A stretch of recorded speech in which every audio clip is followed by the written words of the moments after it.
Alors aujourd'hui, j'aimerais vous parler des faux docteurs. Et si vous prenez cette série en cours de route, je vous encourage vivement à écouter les 14 premiers épisodes qui sont disponibles sur le site web.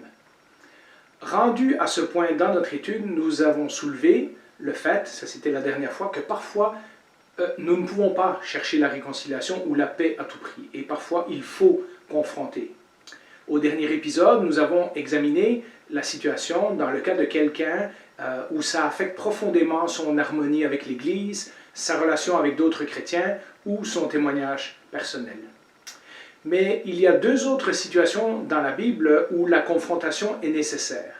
Une dont je vais vous parler aujourd'hui et une la prochaine fois. Celle d'un faux enseignant et celle d'une divergence d'opinion. Évidemment, comme nous le verrons, la gravité des deux situations n'est pas comparable et l'approche que la Bible nous donne est différente dans les deux cas. Mais comme il est parfois difficile de savoir si nous avons affaire à un faux enseignant ou plus simplement à des divergences d'interprétation, j'ai trouvé que c'était nécessaire de faire deux épisodes sur cela.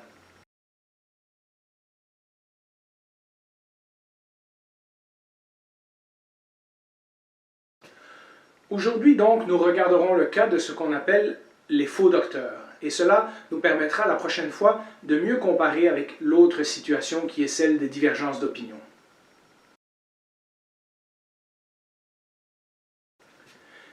Eh bien, la première chose, c'est que nous avons été prévenus. Et donc, nous ne devrions pas être surpris que des gens utilisent même quelque chose comme la foi chrétienne à mauvais escient. C'est arrivé à tous les apôtres dans le Nouveau Testament, c'est arrivé à toutes les églises, et Jésus lui-même nous a mis en garde. Dans Matthieu 7,15, il nous dit ceci. « Méfiez-vous des prétendus prophètes. Ils viennent à vous en vêtements de brebis, mais au-dedans, ce sont des loups voraces. » Et ça, ce sont les paroles de notre Seigneur directement.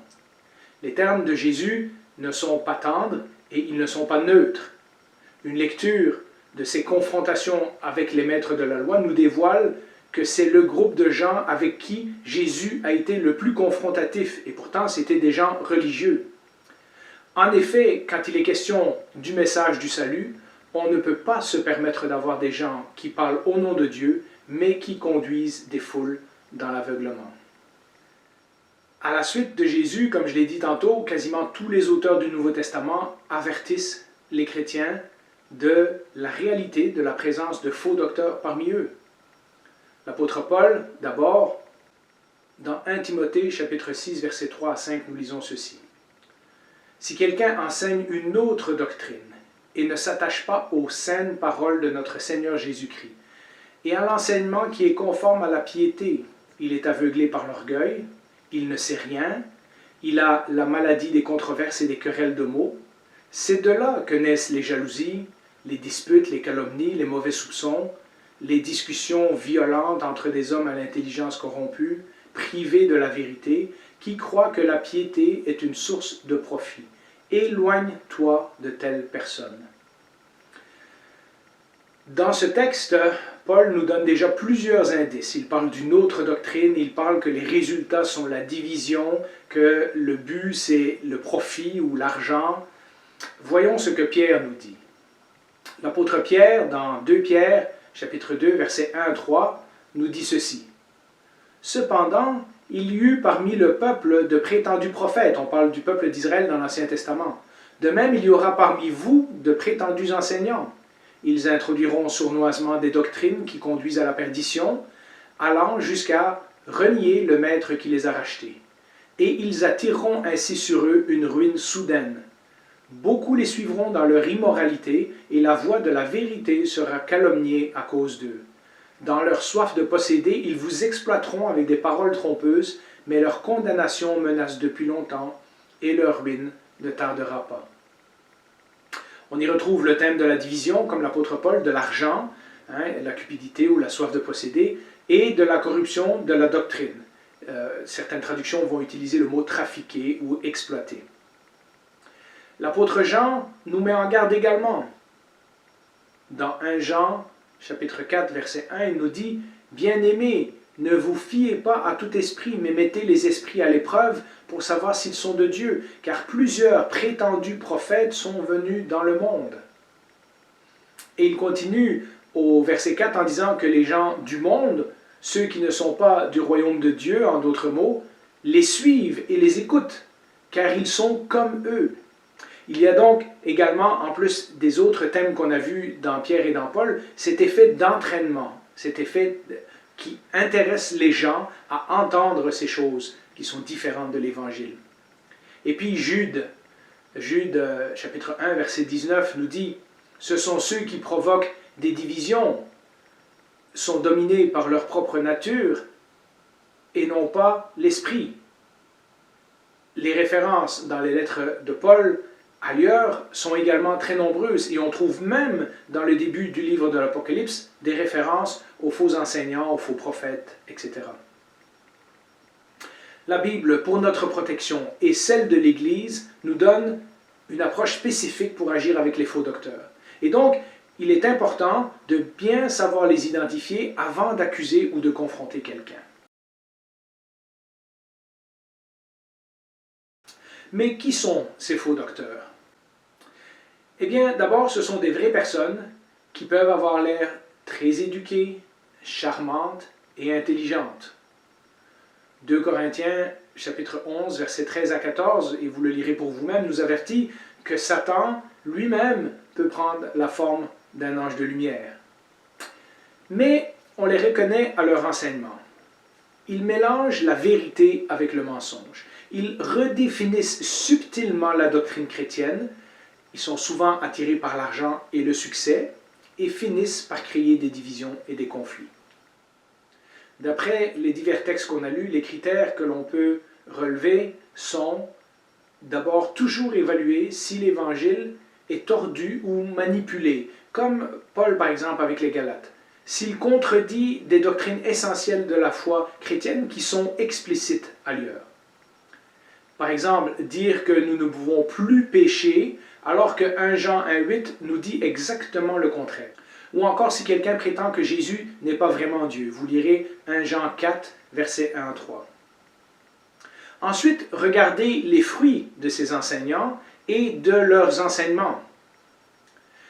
Si les résultats sont la poursuite de l'argent et du succès, la division entre églises, le refus de se soumettre aux anciens, ou encore l'immoralité, ils seront visibles à plus ou moins long terme. Il suffit de suivre ces gens pendant quelque temps pour détecter ces choses-là. Tite 1, versets 10 à 11 nous dit « Il y a en effet beaucoup d'hommes insoumis, des discoureurs creux et trompeurs, surtout parmi les circoncis. » Ça, c'était les Juifs qui voulaient que les païens deviennent comme eux et se fassent circoncire. Il faut leur fermer la bouche, car ils bouleversent des familles entières en enseignant ce qu'il ne faut pas pour un gain honteux. Voilà pourquoi Dieu a mis en charge des églises locales des gens qui doivent être capables de bien connaître les bases de la foi, reconnaître ces gens-là et être capables de défendre le troupeau. À son collaborateur Tite, Paul écrira ceci dans Tite 1,9. Il, c'est-à-dire l'ancien, ou on dirait aujourd'hui le pasteur par exemple, il doit être attaché à la parole, digne de confiance, telle qu'elle a été enseignée, afin d'être capable à la fois d'encourager les autres par la sainte doctrine et de réfuter les contradicteurs. C'est donc une des tâches qui est confiée aux anciens dans l'Église depuis le tout début. Mais il y a aussi des façons d'agir qui ne concernent pas seulement les dirigeants d'une Église, mais que l'on doit étendre à tous les membres de l'Église. Et c'est ce que j'ai appelé l'attitude pratique numéro 11 et que j'ai intitulé « Comment agir avec les faux docteurs ». Eh bien, vous serez peut-être surpris de la simplicité de certains de ces gestes. La première chose, c'est de les éviter. La première attitude, et cela concerne toute l'Église, consiste à les reconnaître et à les éviter. Les mots de Paul aux Romains rejoignent bien les autres textes que nous avons lus à ce sujet. Les enseignements et les fruits seront évidents avec un peu d'étude et de patience. Nous lisons dans Romains chapitre 16, versets 17 à 18, « Je vous en supplie, frères et sœurs, Méfiez-vous de ceux qui provoquent des divisions et font trébucher les autres en s'opposant à l'enseignement que vous avez reçu. Éloignez-vous d'eux, car de tels hommes ne servent pas Christ notre Seigneur, mais leur propre ventre. Par des paroles douces et flatteuses, ils trompent le cœur des gens simples. Le plus simple est évidemment de ne pas les écouter, de ne pas les suivre, de ne pas les encourager. Donc lorsque vous remarquez qu'un prédicateur sur Internet, par exemple, semble dire des doctrines vraiment bizarres, peut-être le mieux c'est d'arrêter de l'écouter.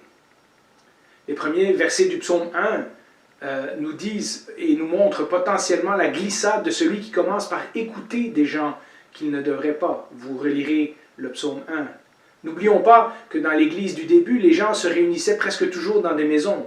Et en accueillant ces gens, on leur donnait une plateforme qu'ils pouvaient utiliser pour propager leurs idées. Et donc, plusieurs profitaient de cette situation pour abuser financièrement des autres. Voilà pourquoi dans 2 Jean 10, on lit par exemple un verset comme celui-ci. « Si quelqu'un vient chez vous et n'apporte pas cet enseignement, ne le prenez pas chez vous et ne le saluez pas. » Dans certaines circonstances, les faux enseignants ne peuvent pas être évités. Dans ce cas, la consigne biblique est d'éviter de perdre son temps en argumentation. 2 Timothée, chapitre 4, versets 3 à 5, est très clair sur ce sujet. C'est un verset connu, mais relisons-le ensemble.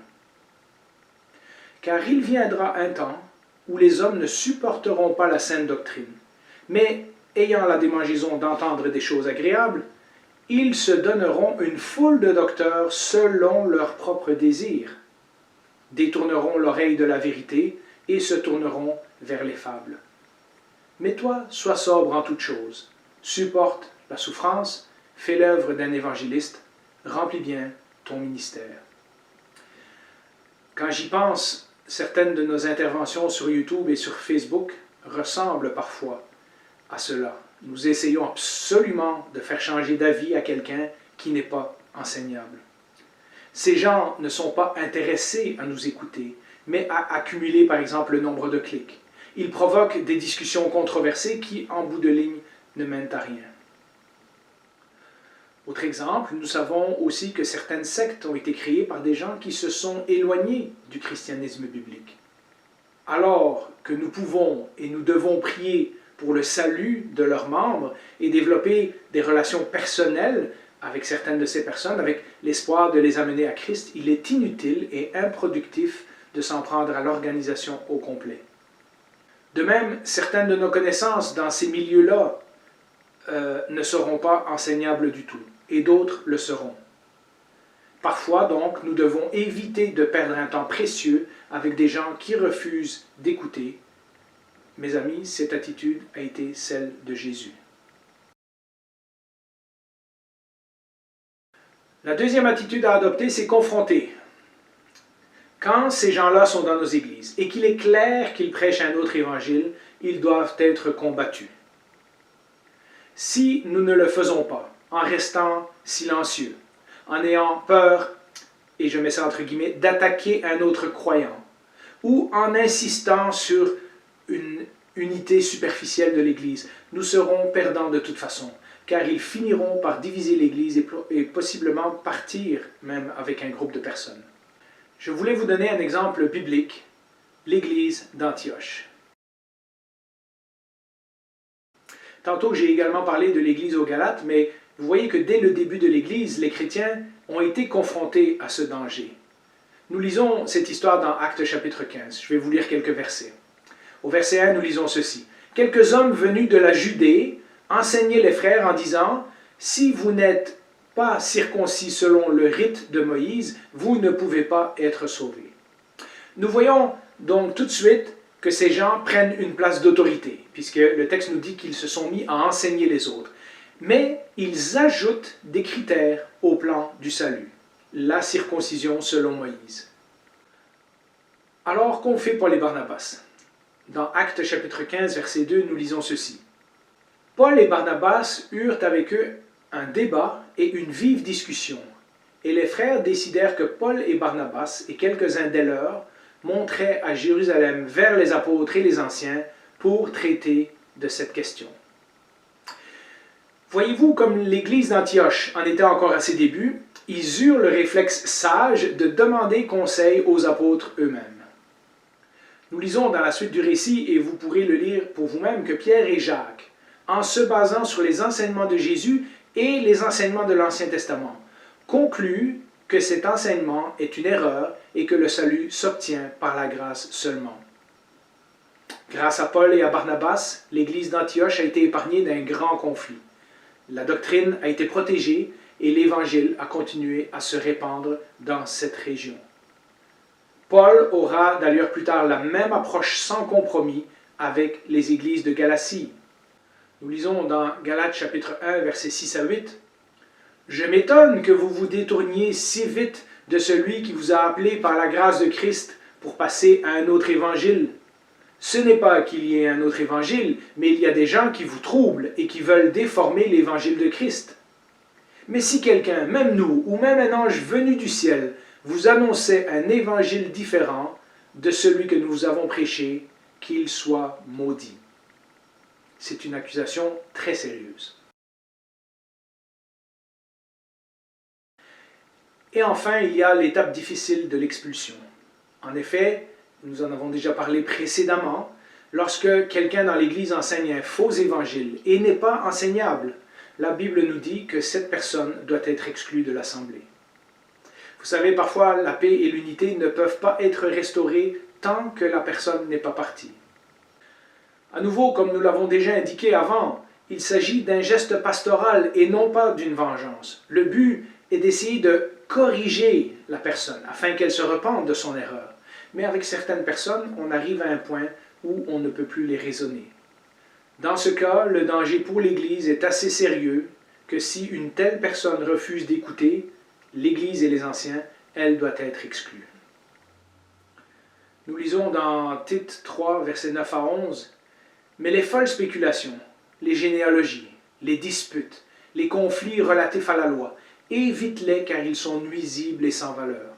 Si quelqu'un provoque des divisions, éloigne-le de toi après un premier puis un second avertissement. Sache qu'un tel homme est perverti et qu'il pêche, se condamnant ainsi lui-même. »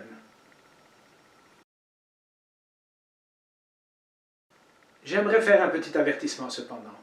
Il peut être très frustrant de devoir confronter des faux docteurs. Nous serions naturellement tentés par l'impatience et la colère. Or, nous devons nous rappeler qu'au-delà de ces personnes, nous sommes en guerre contre des forces spirituelles et des idéologies qui combattent directement contre la parole de Dieu. C'est pour cela que l'approche biblique n'est pas l'équivalent d'une vengeance, mais une approche de compassion. Ces gens se sont fait piéger et nous devons agir pour leur faire réaliser leur erreur. Le but ultime, c'est la protection de l'Église, oui d'abord, mais aussi la repentance de ces gens-là, en espérant qu'ils comprennent leurs erreurs. C'est d'ailleurs une des caractéristiques que Paul utilise pour définir un ancien ou un pasteur dans 2 Timothée 2, versets 24 à 26. Or, il ne faut pas qu'un serviteur du Seigneur ait des conflits. Il doit au contraire être plein de bienveillance envers tous, capable d'enseigner et de supporter l'opposition. Il doit corriger avec douceur les adversaires. Peut-être Dieu leur donnera-t-il de changer d'attitude pour connaître la vérité. Revenus à leur bon sens, ils se dégageront alors des pièges du diable qui s'est emparé d'eux pour les soumettre à sa volonté. De nouveau, des paroles très dures qui décrivent ces personnes. Bien que Paul est très dur avec les faux docteurs, c'est aussi dans les lettres de Paul que l'on retrouve le plus de recommandations de patience et de compassion pour les gens qui se sont laissés détourner de la vérité par les fausses doctrines. Mais souvent, seul le Seigneur peut les délivrer. Si nous devons les éviter, cela ne nous empêche pas pour autant de prier pour eux. Et enfin, pour ceux d'entre vous qui reçoivent régulièrement les emails de l'Église, eh bien, je vous enverrai pour compléter votre réflexion un article de Tim Challies sur les faux docteurs que j'ai traduit en français, que j'ai trouvé extraordinaire et qui développe ce sujet beaucoup plus en profondeur que cette leçon. Prions également dans nos églises que le Seigneur nous donne le courage et l'intelligence de non seulement mieux connaître sa doctrine, mais aussi de détecter les faux docteurs. Bonne réflexion, bonne étude. À la prochaine fois.